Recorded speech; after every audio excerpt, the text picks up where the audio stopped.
Hi there, welcome to my first ever YouTube video that I'm calling Data-Oriented Design with Raspberry Pi. I'm Oshirogo. I hope you'll find this presentation worth your time. So, um, just to kind of get started here, you might even be wondering, what is data-oriented design and what does it have to do with Raspberry Pi? And these are very good questions. I was actually inspired to do this presentation after watching a video on YouTube, just like you can. It was a CPPCon video from CPPCon 2014 by Mike Acton, who is one of the lead tech guys at Insomniac Games, and they've done a lot of really high quality AAA games like Sunset Overdrive and others as well. And he had a presentation on data oriented design that I found pretty interesting. And as part of the presentation, he kind of outlined some lies that he said that there are some lies in software development. So he outlined three basic lies that he saw were pretty common in modern software development. The first lie is the idea that software is a platform. Boo, right? This is, according to Mike Acton, this is actually very unfortunate because when you think about what's going on when you write software, it's not actually the software itself that is running, right? Underlying the software is a physical process that is actually converting the software into bits that can be interpreted by hardware. So the real platform here is not the software, it's the hardware. And having an understanding of that hardware is very important if you want to write good software. So kind of related to that is Mike Acton's second lie, the idea that code is designed around, or rather it should be designed around some model of the world. And you can see this in a lot of modern software design concepts. For example, object-oriented programming. The idea that we have making the code somehow intuitive to humans means writing some representation of the code into something that you would see physically in the world. For example, you might have some object that, like a dog, and it's a class, right? And it inherits from this other class called animal. And you also have a cat that can share attributes with a dog, but it's also slightly different, right? This is kind of the core idea of object-oriented programming, and it makes intuitive sense. The problem is that, again, it's not humans that have to run the software, it's the hardware that has to run the software. So we should be designing code not around some abstract model of the world, but rather around what the hardware is actually doing and trying to make the software easy for the hardware to run. And his third lie is the idea that code is somehow more important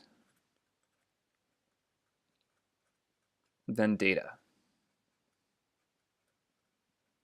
And I don't think this is really necessarily explicitly taught, but it's implicitly taught in that we focus a lot of our time and attention on the code that we're writing, whereas instead we should be focusing more on the data, right? Because that's what we really care about. We have what is code, but all it does is it converts some sort of input of data into an output. So having an understanding of what is the input, what exactly are we putting into this program, and what do we expect to get out of it, those are the ideas that are really important. And understanding what that data is can make us better able to create code that does what we want it to.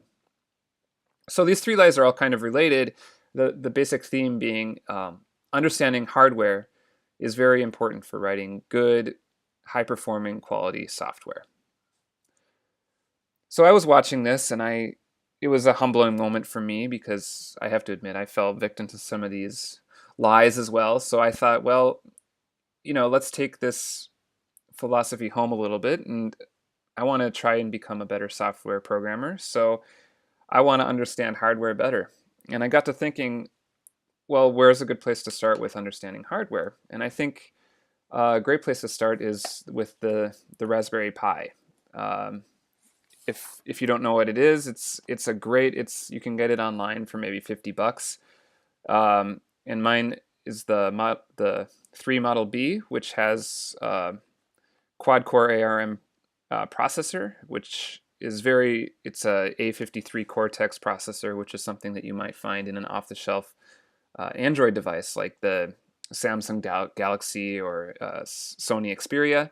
It's very powerful, um, and it's got everything that you could want right on the board, right? So you can look at all of the parts, you can see all the peripherals and how everything works. It's cheap, but it's also very powerful. So as a software developer working on mobile as well, it's got a lot of similarities to how Android and iOS development work. So I thought this would be a good place to start. So what I'm going to do with this presentation, and in this video and in the next one, is I'm going to go through um, basically two things. So here are my motivations. First, I want to understand at a really high level the architecture of my Raspberry Pi. We'll look at specifically the CPU and the memory and what is going on behind the scenes there. Uh, and then we will take that knowledge and apply some benchmarking, just write a couple of examples of code using C++ to see one with a data-oriented approach and one with a more conventional approach. And we'll look at what the differences are there in performance. So with that, let's get started and take a look at my Raspberry Pi. Okay, so let's take a quick look here at my Raspberry Pi. It's about the size of a small wallet, as you can see, very compact. But it's got pretty much everything that you would expect from a normal computer. It's got, let's just take a look here, an Ethernet port out. It's got 4 USB ports. It's got an audio video in here, HDMI, so you can plug it into your TV or your monitor if you want. It's got a micro USB port for the power source. It's got a micro SD port here, which I have my micro SD card loaded with Raspbian OS, which is an open source Unix-based operating system that is used in Raspberry Pi. Yeah, and then the main thing that we're interested in is right here. This is the system on a chip. So it's got the processor, which is a ARM Cortex A53, which has a quad-core 64-bit processor. It also has 1 gigabyte of RAM, which is really interesting. They're actually sandwiched together. You can't really see it because it's so small. But it uses what's called a ball grid array processing technique, which basically means that the RAM is soldered directly onto the board. And then the system on a chip is then directly soldered onto the RAM. So that makes it a lot smaller, and it helps with power consumption and those kinds of things. And that's a very common practice in smartphones and other small devices, and that's what we're doing here with the Raspberry Pi. So with that, that's a quick introduction. Let's take a look then at the processor and the memory, and let's see what's going on there in terms of the architecture. Okay, so let's dive in a little bit now to look at the CPU and the memory on my Raspberry Pi and see what's going on. So I put together here a little diagram that shows how the flow of information goes when the CPU is trying to access something inside of memory. So what it does first is, the first place it checks is the CPU's own registers, right? In my Raspberry Pi, I have 40 registers. And this is the very first place that the CPU goes to look and tries to find some piece of data. If it can't find what it wants in the registers, then it goes to the level 1 cache to see if it's there. So the level 1 cache, by the way, in my Raspberry Pi, I have 64 kilobytes of storage inside of my level 1 cache, which is pretty standard issue. So it goes there, and This, by the way, the 64 kilobytes, this is 32 kilobytes for the instructions and 32 kilobytes for the data, for a total of 64 kilobytes. If it can't find what it wants in the level 1 cache, it next goes into the level 2 cache. And on my Raspberry Pi, I have a level 2 cache of 512 kilobytes. And if it can't find what it wants there, it goes to check the RAM. So this is my RAM. I think, like I said before, has 1 gigabyte of storage space. And then finally, if it still can't find what it wants in the RAM, it's possible that it could even go down to the SD card. And this is maybe possible when your program is loading for the first time, or when you're turning your computer on, or if you're really using a lot of memory and it can't even all fit into the RAM. It would go down to the horrendously slow SD card. And on my Raspberry Pi, I have 15 gigabytes of storage space on my SD card. I might want to mention just the 40 registers here. You might be wondering, well, how much space is in these 40 registers? So if you consider each register can hold 32 bits of data, which if you multiply that times 40, that'll give you the total number of bits. But then we want to look at the number of bytes, so then you can divide that by 8. And if I run that in my calculator, let's see, so 32 times 40 divided by 8. That gives me 160 bytes of storage. Okay, so it goes progressively from small to very big. How about the speed? Well, if you look at the speed of the CPU when it accesses the registers, this is actually part of the normal cycle of the CPU. So I'm going to say that this is actually, for our purposes, I'm going to say this is 0 clock cycles.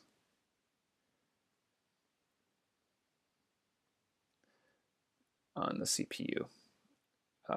The level 1 cache, I actually looked this up online and I found some benchmarking that was done for an AM logic board, which is using the same processor and RAM as my Raspberry Pi. And it's not an exact science here, we don't really care, but it should just give a ballpark figure since they're very similar in terms of performance. And what I found here with my level 1 cache, the latency there is 3 clock cycles.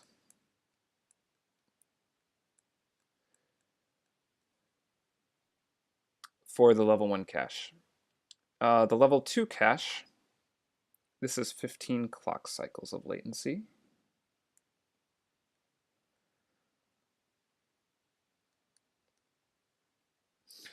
And the RAM, so this goes down to 15 cycles plus an additional 128 nanoseconds of latency. So these are the ones we're most concerned with. Just for kicks, I looked it up also, and on an SD card, it looks like your typical read-write time is going to be 1.4 milliseconds. So just put that there for some context. I should also mention too, my processor, I have an ARM V8 processor that has 4 cores in it. So I actually have 4 processors that could be running concurrently. And these are all separate CPUs. They also all have their own level 1 cache. So each of these has its own level 1 cache.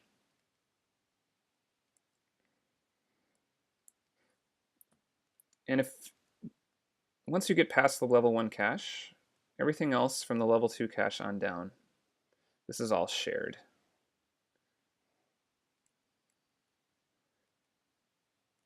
So that's just good information to know when you're thinking about concurrency and things along with these processors. Yeah, so anyway, here's some information on the performance of each one of these read-writes from each layer of memory, which is nice, but I think we should probably put this into a common unit because these are all using different units, right? We have clock cycles, and we're using nanoseconds here and milliseconds there. So let's convert all of these to nanoseconds just to get a better idea of what we're talking about in terms of time. So 0 clock cycles, this is actually pretty easy. I'm just going to say that's 0 nanoseconds. Use a blue pen here.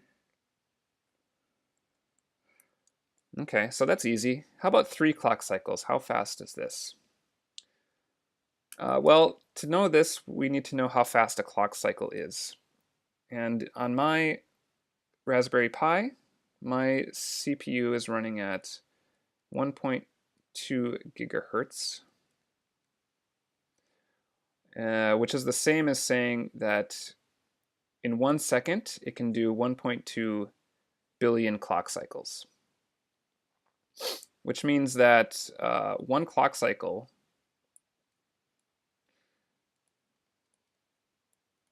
is equal to 1 over 1.2 billion seconds. Right, we're just taking the inverse there. And let me just make a note over here too. 1 nanosecond is the same as 1/1 billionth of a second.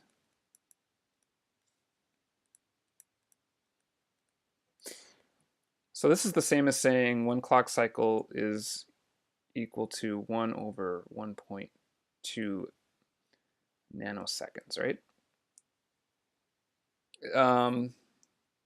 So 3 clock cycles times, well, let me just get my calculator out here again. We have 1 divided by 1.2, so that's about 0.83 nanoseconds. If I multiply that times 3, so my level 1 cache is about 2.5 nanoseconds of latency there. Okay. Same idea with the level 2 cache, except instead of multiplying by 3, we multiply by 15, which gives me 12.5 nanoseconds. Okay. Looking at the RAM, so RAM is 15 cycles plus an additional 128 nanoseconds of latency. The tricky thing here, though, is that the RAM, this is not looking at the CPU cycles, this is looking at the RAM cycles. And my RAM is running at 900 megahertz.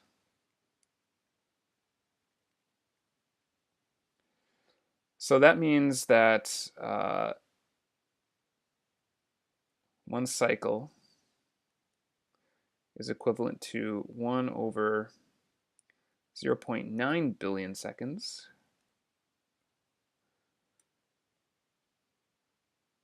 which is 1 over 0.9 nanoseconds.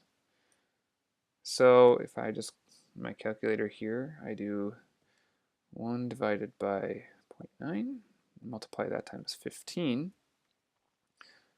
I get 16.67 nanoseconds of latency plus this additional 128.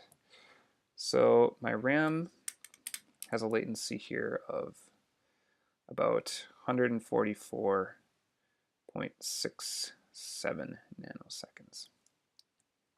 Okay.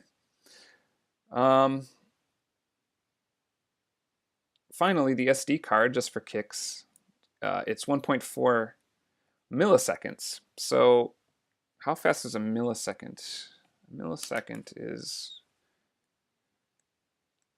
1/1000th of a second.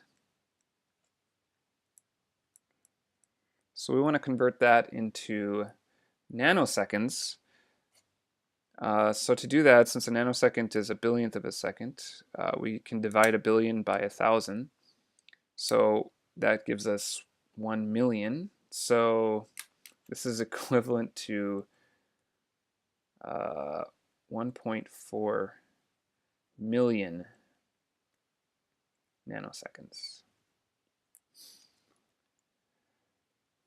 Right, so that gives you an idea.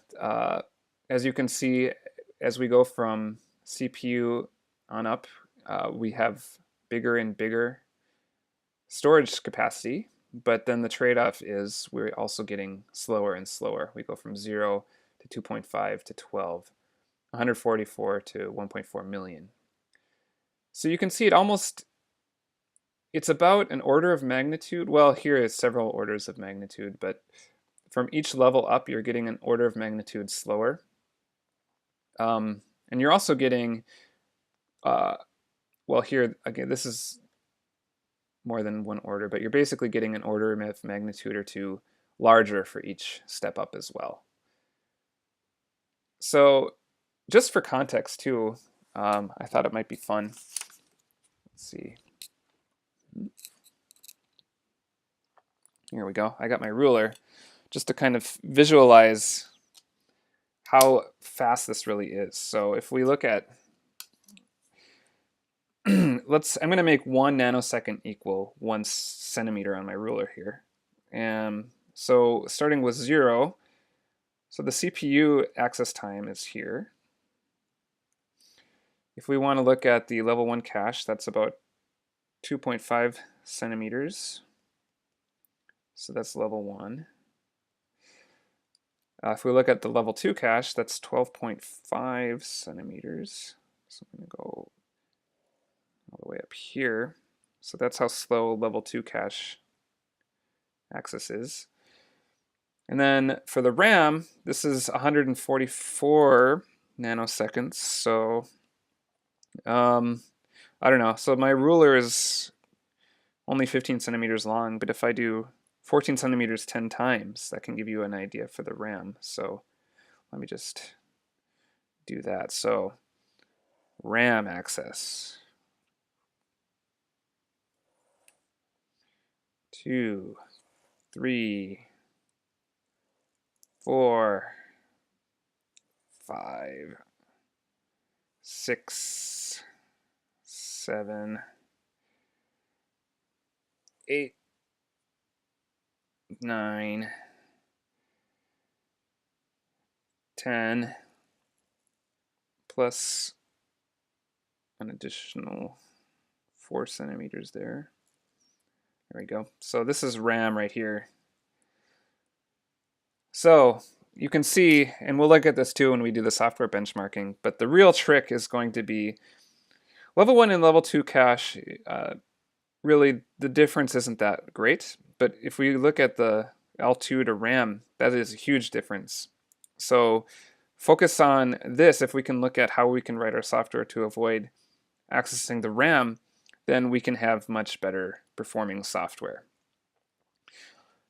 And real quick before I get into the software, I want to look at why exactly the RAM is, these speeds are different depending on the level of RAM. So let's look at that real quick.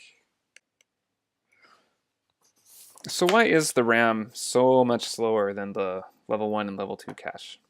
Well, there's basically 3 reasons for this.